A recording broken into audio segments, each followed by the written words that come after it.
Hello दोस्तों, मैं लाया हूँ आपके लिए न्यू कॉमिक जो विष्णु के नरसिंह अवतार की है। तो दोस्तों, कहानी को शुरू करते हैं। तो विष्णु भगवान स्वयं अपनी कहानी बता रहे हैं। मैं पालन करता विष्णु त्रिदेवों में से एक शिव संवाहक हैं और ब्रह्मा सृजन करता। मानवता के आरंभिक काल में जब संसार की उत्पत्ति हुई थी, तब से लेकर वर्तमान तक मैं एक माता के समान इस संसार का पालन करता आ रहा हूँ। अमृत की लालसा में देव और राक्षस जाति एकजुट हुए तो जो कि एक दूसरे के जन्मजात शत्रु माने जाते हैं। विधाता की सर्वश्रेष्ठ रचना है मनुष्य। मनुष्य सत्कर्मों को करते हुए देवों से भी उच्च पद को प्राप्त कर सकते हैं, जन्म मरण के चक्र से छूट सकते हैं।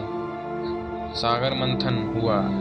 मैंने कई बार पृथ्वी को मुक्त करके अपने पालनकर्ता होने के कर्तव्य का निर्वहन किया, देवताओं और मनुष्यों का मार्गदर्शन किया।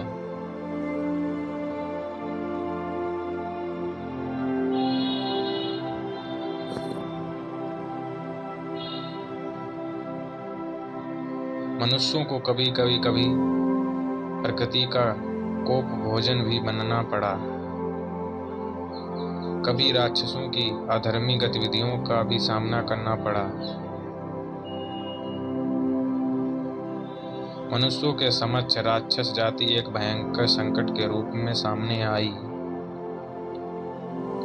राक्षस मनुष्यों से इस बात से रुष्ट थे कि वो देवताओं की पूजा करते थे और धर्म के अनुसार आचरण करते थे। ऐसा ही एक शक्तिशाली राक्षस हुआ, हिरण्याकश्यप, जिसने पृथ्वी पर धर्म के संतुलन को नष्ट कर दिया। उसे रोक पाना मनुष्यों के लिए असंभव था।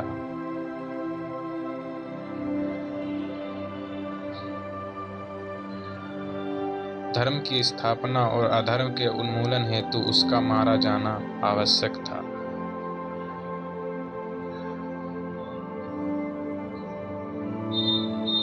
और मैंने ऐसा ही किया। तभी हिरण्याकश्यप का भाई हिरण्यकशिपु,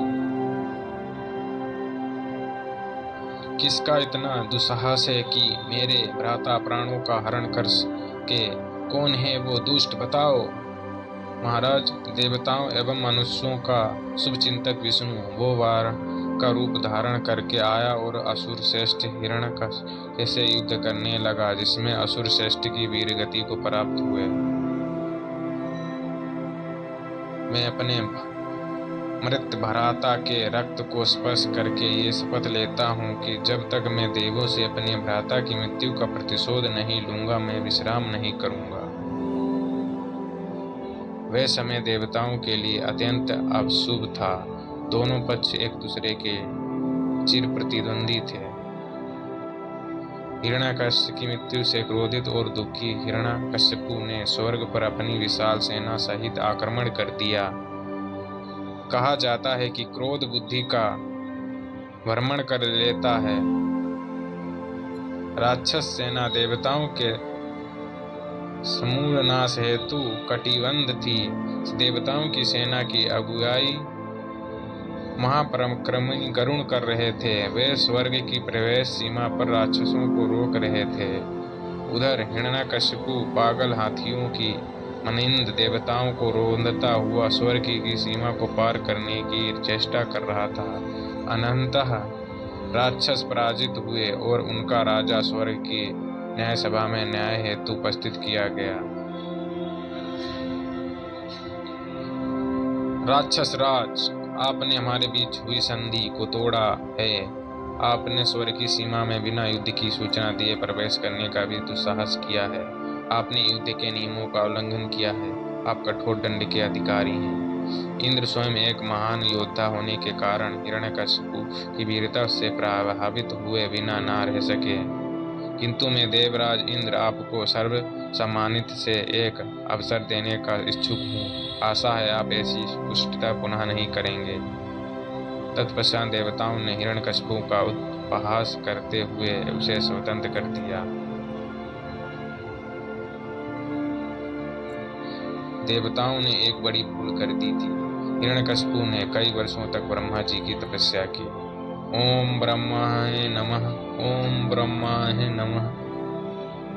उसकी तपस्या से ब्रह्मा जी प्रसन्न हो गए और उसे मनोवांछित वर देने की हेतु प्रकट हुए। बोलो वत्स, तुम्हारी क्या मनोकामना है? किंतु ध्यान रहे, मैं सृष्टि के नियमों से बंधा हुआ हूँ, अतः अमरता और स्वर्ग के सिंहासन को छोड़कर अन्य कोई ही इच्छित मांग सकते हो।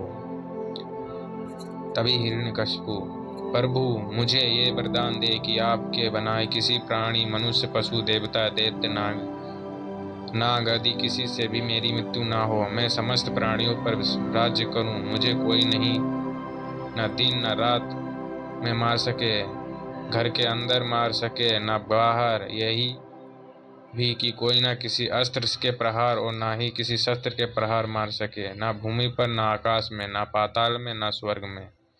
तथास्तु, बस हम तुम्हें यही वरदान देते हैं। और ब्रह्मा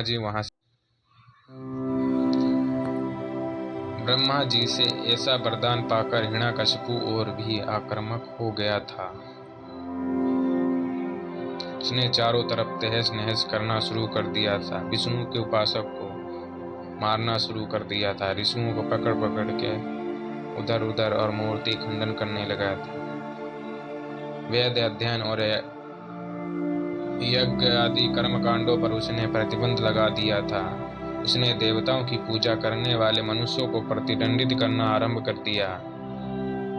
वो स्वयं को ईश्वर मानने के लिए लोगों को विवश करता था। जो उसके विरुद्ध होते थे उनको वो मृत्यु दंड देता था।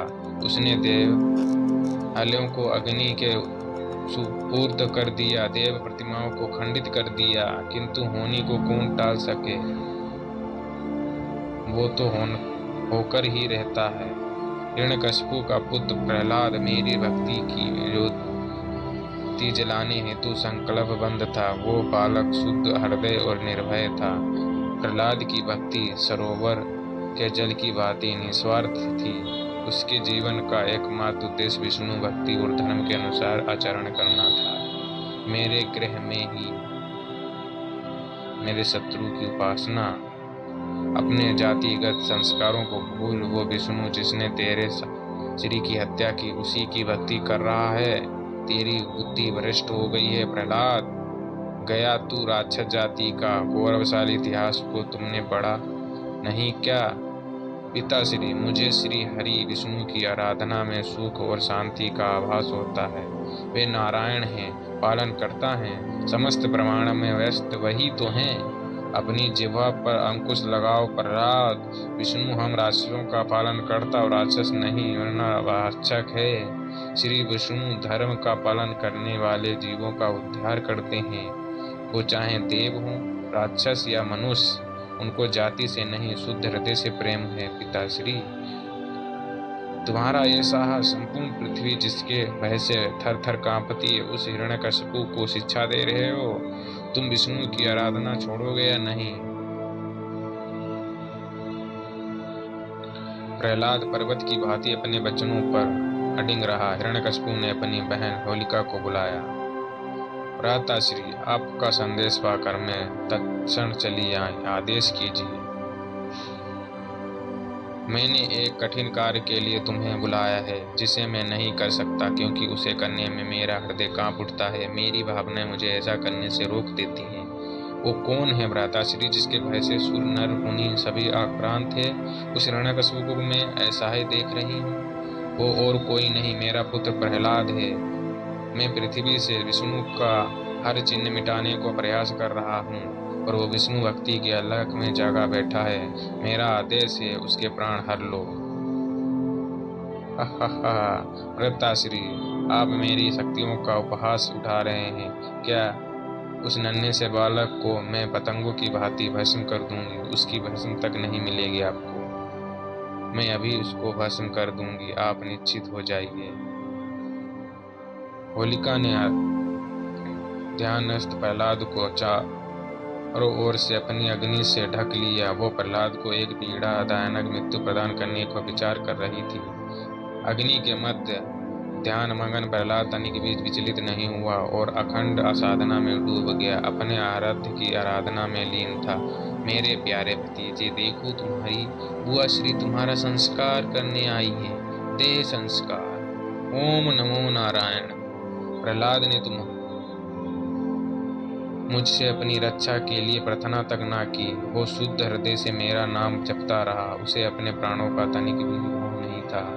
तू राक्षस जाति के नाम पर कलंक है, मृत्यु के अंतिम क्षणों में भी तू शत्रु का नमन कर रहा है। दुष्ट। ओम चतुर्भुजाय नमः। मैं कैसे एक धर्म रागी बालक को उस नरक अग्नि में भस्म होने देता। मैंने प्रहलाद को उस नरक अग्नि को सहने की शक्ति प्रदान की। होलिका ने प्रहलाद को भस्म करने हेतु अपनी अग्नि को 2 गुना कर दिया, जिसे होलिका का शरीर से नहीं पाया और वह स्वयं भस्म हो गई। कहते भी हैं कि जो दूसरों के लिए कुआं खोदता है स्वयं उसी में गिर जाता है। होलिका के साथ भी ऐसा ही। असुरराज होलिका नहीं रही, अपनी अग्नि में वो स्वयं ही भस्म हो गई। प्रहलाद का क्या हुआ? जी राजकुमार, प्रहलाद पूर्णतः सकुशल हैं। ये सब उसी कपटी विष्णु का छल है, उसी की माया होगी। असंभव, ये कैसे हो गया? होलिका भस्म हो गई किंतु प्रहलाद का बाल भी बाका नहीं हुआ। पिताश्री, ये कोई माया नहीं, उनकी कृपा दृष्टि है। उनका हृदय ब्रह्मांड की भांति विशाल है। आप भी उनकी शरण में आकर अपने पापों का प्रायश्चित कीजिए। विष्णु, वो एक पुत्र को एक पिता के विरुद्ध कर रहा है। कहाँ है तुम्हारा विष्णु? क्या वो तुम्हें तुमसे बचाने आएगा? श्री विष्णु तो संसार के कण कण में विद्यमान है, समुद्र की रेत से लेकर वायु के हर झोंके में है। हर जीवित प्राणी के हृदय में उनका निवास है, किंतु अधर्म, हिंसा और घृणा से भरे हुए हृदय वाले प्राणियों को उनकी अनुभूति नहीं होती। सब तुम्हारे मन का भ्रम है, मैं इसी क्षण प्रमाणित किए देता हूँ। तुम कहते हो विष्णु सर्वव्यापी है, क्या वो इस स्तंभ में भी है? जी पिताश्री, संसार की हर निजी वस्तु के कण कण में भी श्री विष्णु विद्यमान है। तो बुलाओ उस कपटी विष्णु को, मैं भी देखूं इस स्तंभ में विष्णु है या एक निर्जीव स्तंभ मात्र है। धर्म की जय और अधर्म की विनाश हेतु मैंने कई बार अवतार लिया और भक्तों के विश्वास को दृढ़, तो मुझे पुनः एक नवीन अवतार धारण करना था। क्रोध से विक्षिप्त हिरण्यकशिपु ने स्तंभ पर संपूर्ण बल से प्रहार किया। प्रहलाद एक राचित होकर मुझे पुकारने लगा। ये मेरा परम कर्तव्य था कि मैं उसके विश्वास को खंडित न होने दूं। भीषण प्रहार से स्तंभ चरमा आ गया, उसमें दुरारें पड़ने लगी। कभी कभी धर्म की स्थापना हेतु तो एक बालक को कर्ता की भूमिका का भी निर्वहन करना पड़ता और अधर्मियों का सर्वनाश करना पड़ता, जिससे कि अधर्म का उन्मूलन हो सके। एक भीषण विस्फोट हुआ। ये क्या है प्रहलाद? पृथ्वी में कंपन क्यों हो रहा है? भूकंप, प्राण प्रिय हैं तो भागो। दुष्कर्मों का फल भुगतने का समय निकट आ चुका है। ब्रह्मा जी के वरदान के फलस्वरूप हिरण्यकशिपु अत्यंत शक्तिशाली हो गया था। उसका वध के लिए उससे अधिक शक्तिशाली शक्ति की आवश्यकता थी। अधर अर्ध मानव अर्ध सिंह नरसिंह अवतार वो आ गए। पिताश्री, भक्त वत्सल्य श्री विष्णु आ गए। कौन है तू? मेरे उस रूप को देखकर वो मुझ पर झपट पड़ा और तब तक युद्ध करता रहा जब तक कि वह थककर निढाल नहीं हो गया। उसका वध न किसी मानव या देव ने किया, न किसी जीव जंतु या पशु ने। नरसिंह इनमें से कोई नहीं थे। वो मेरा अंश था, न पूर्ण रूप से मानव न पूर्ण रूप से पशु, दोनों का मिश्रित रूप। वो न दिवस था न रात्रि, जैसा कि उसने वरदान मांगा था। वो समय था प्रभात की वेला, जब रात्रि प्रस्थान कर रही थी और दिवस आने के लिए व्याकुल था। उसका वध न धारा पर हुआ न आकाश में। नरसिंह ने उसे अपनी जांघों पर लिटा दिया और न ही उसका वध किसी अस्त्र से हुआ न किसी शस्त्र से। नरसिंह ने अपने नुकीले नाखूनों से उसके शरीर में प्रवेश कर दिया। इस प्रकार ब्रह्मा जी के वरदान का मान रखते हुए उस दुराचारी का वध कर दिया। उनकी दहाड़ से दसों दिशाएं गूंजमान हो उठी। उनका क्रोध शांत ही नहीं हो रहा था। नरसिंह ने उसका कवच उतार फेंका। इतने पर श्री उनका क्रोध शांत नहीं हुआ तो उस पर तब दृष्टि प्रहार करते रहे जब तक उसके प्राण पखेरु उड़ नहीं गए। प्रभात का सूर्य नई आशा लेकर आया है। हिरण्यकशिपु के अत्याचारों से त्रसित मनुष्यों और देवताओं के लिए वो प्रभात का सूर्य एक आध्यात्मिक प्रकाश के साथ शांति भी लेकर आया। मैं यह सब देख रहा कर मुस्कुरा रहा था, किंतु पालकर्ता का कार्य पूर्ण नहीं हुआ था। जिस प्रकार दिवस के पश्चात रात्रि का आगमन होता है, उसी प्रकार एक अत्याचारी के अंत के पश्चात अन्य अत्याचारी आता है। यह क्रम निरंतर चलता रहता है।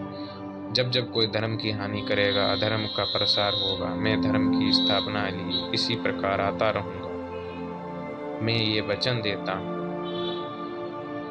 इति शुभम। तो दोस्तों, कहानी कैसी लगी कमेंट करके जरूर बताना। वीडियो अच्छी लगी तो लाइक करना, चैनल को सब्सक्राइब करना, लाइक और शेयर करना। Thank you. Thanks for watching.